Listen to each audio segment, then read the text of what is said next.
Y ya se lo hemos contado en nuestra portada y queremos hablar del trabajo que realiza la unidad de la Guardia Civil que se dedica específicamente a los rescates en montaña, que es un terreno particularmente complicado. Y vamos a hablar de un rescate muy concreto y luego veremos toda su labor, el de Víctor Teni. Algunas horas necesitó el operativo del Grupo de Rescate Especial de Intervención en Montaña de la Guardia Civil para poder acceder el pasado mes de octubre al lugar en el que fue encontrado el cuerpo sin vida del atleta tinerfeño Víctor Teni. El rescate tuvo que realizarse en la cara norte del Teide, en plena pendiente, en una zona inaccesible y muy lejos de los circuitos oficiales de senderos de esta zona escarpada.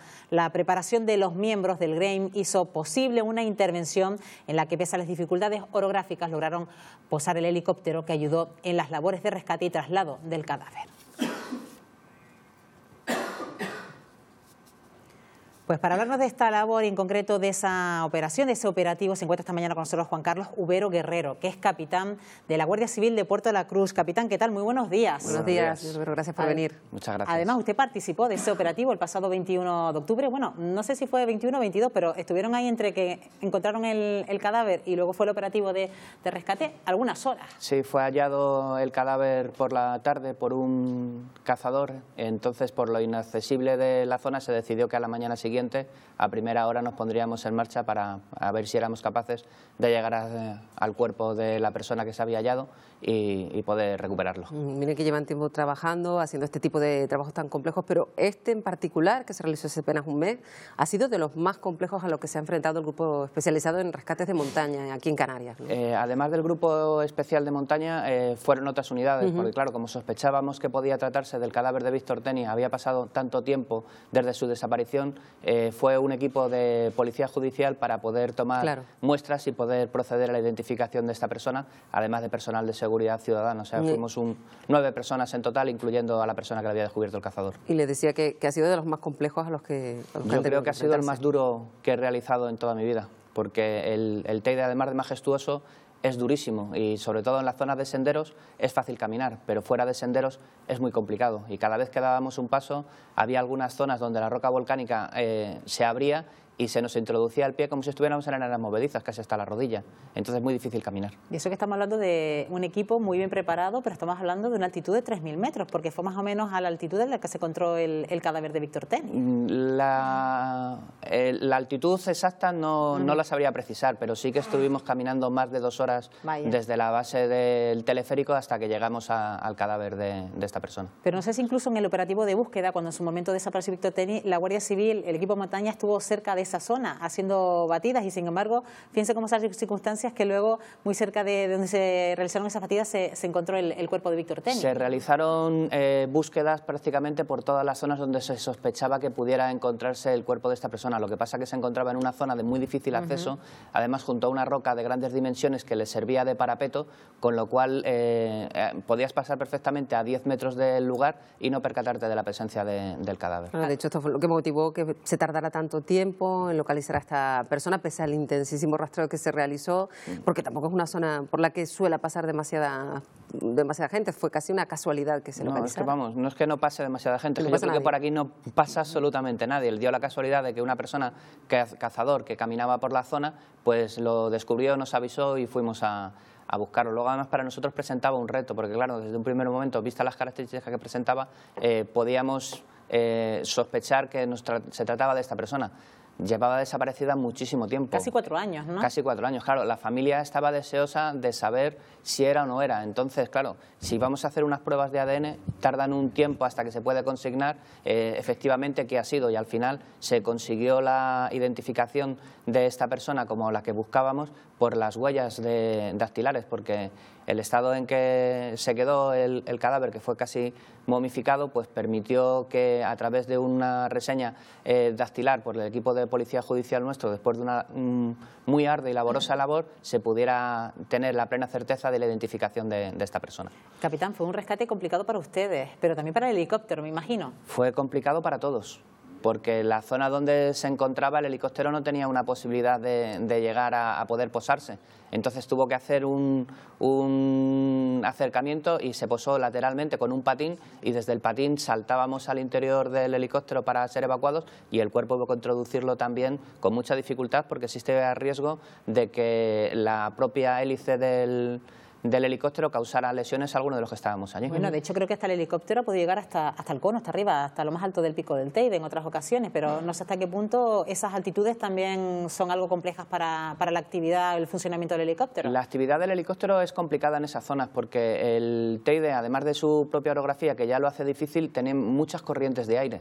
Entonces, claro, antes de que llegue el helicóptero se le coloca un marcador para que el piloto sepa de dónde viene el aire para poder acercarse. Y de hecho, en este caso fue complicadísimo porque no tuvo una misma técnica de acercamiento, sino que cada vez tuvo que acercarse por un lado diferente por los cambios de aire. Por lo que nos ha descrito, vemos que las personas que conforman esta unidad, al margen de las otras que también tienen que estar perfectamente preparadas, responden a un perfil muy concreto. ¿Cómo son los agentes que trabajan en esa unidad? Imagino que perfectamente entrenados y también en cuanto a estrategia. Bueno, el equipo de montaña es una maquinaria, está mal que yo lo diga, pero casi perfecta, ¿no? Porque su plan específico de entrenamiento es muy duro, porque claro, ellos se enfrentan a condiciones muy duras. Caminar por el Teide de la manera que se caminó, tienes que estar muy preparado físicamente o si no puedes llegar a la extenuación. Bueno, nos hemos visto en algunas imágenes espectaculares cuando caen nevadas determinadas que pues se entrenan también en esas condiciones dificilísimas que puede suponer, por ejemplo, y ya que estamos hablando de la zona de las cañadas del Teide en Tenerife, pues qué más difícil que caminar cuando hay una fuerte nevada o moverse por el Teide. Ellos tienen un plan de instrucción, entonces muchas veces aprovechan las circunstancias climáticas que se producen en nuestro archipiélago para precisamente estar preparado y estrenarse, porque precisamente esta persona cuando salió a correr, Víctor Teni me refiero, el Teide estaba nevado. Claro. Y al día siguiente de él tener el desgraciado accidente, volvió a nevar. Entonces a lo mejor se pasó por la zona donde él se encontraba y estaba cubierto por la nieve. Claro, ahora por suerte el Teide no tiene ningún tipo de nieve y fue posible encontrar a esta persona. Y cuando no hay nieve, también, capitán, se van fuera a practicar con nieve.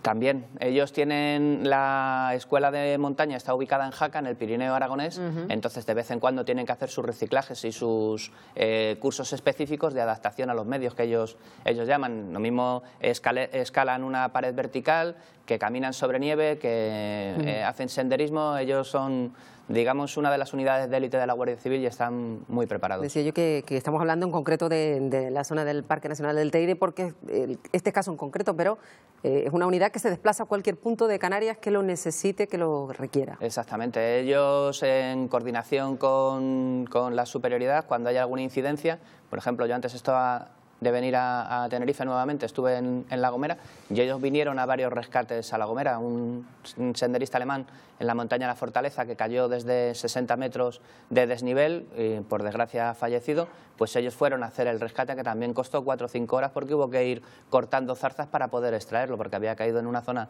de muy difícil acceso y ahí no llegaba ningún sendero.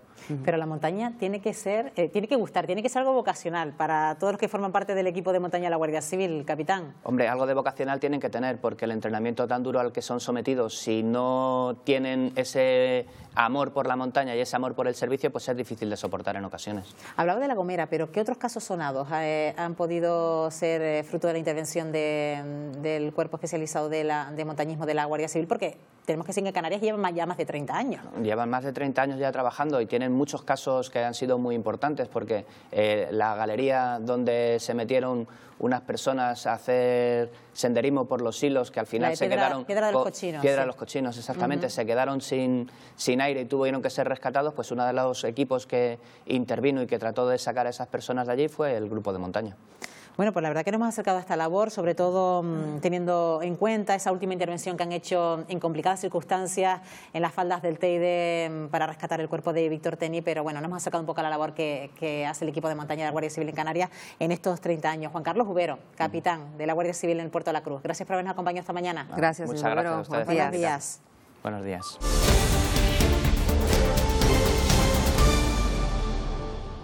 Vamos con varios apuntes de la crónica internacional. El presidente de Estados Unidos, Donald Trump, continúa en su gira por Asia justo cuando cumple un año desde que tomara posesión del cargo del presidente norteamericano.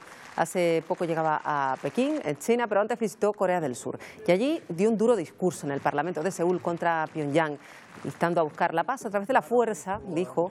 Ha advertido además a Corea del Norte que el cese en el desarrollo de su programa nuclear debe ser urgente. El viaje ha tenido algún que otro contratiempo, además de las protestas callejeras, ya que no se ha podido realizar la visita sorpresa a la zona desmilitarizada que separa las dos Coreas debido al mal tiempo.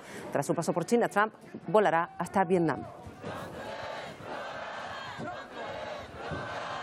Y precisamente allí en Vietnam han muerto casi 70 personas, hay al menos 30 desaparecidos por el tifón Dam Ray que azota al país desde el pasado sábado.